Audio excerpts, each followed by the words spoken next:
He refused to accept the results of his own election. He demanded they find votes. That strikes at every safeguard we wove into this republic. So much for we the people. What do you mean he summoned a mob to storm the Capitol? They forced their way into the chamber while Congress sat in vote. Was it the British? Actually, no.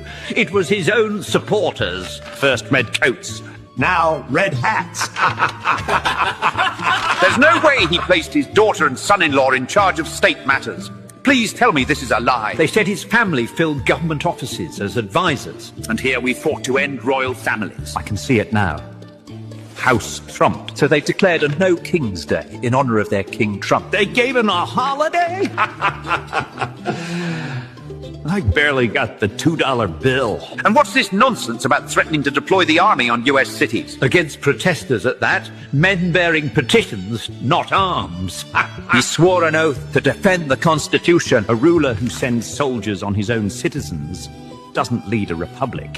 He rules a kingdom. Wait, so what was his reason to have our own troops arrayed against our own citizenry? He claimed it was to stop unrest. In truth, it was resistance to his own tyranny. And someone fired at one of his federal agents. The right to bear arms, fulfilling its grim intention at last.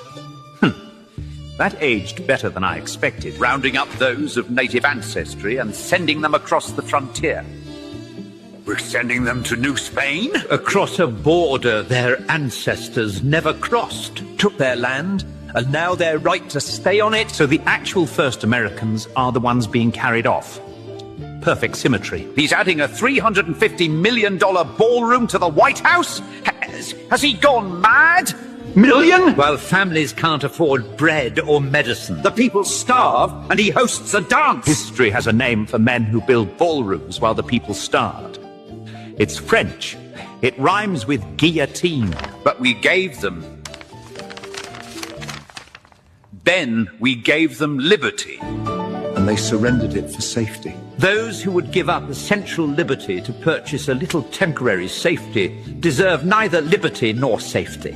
They traded liberty for a slogan, unless a tyrant convinced them that their fellow Americans are the enemy.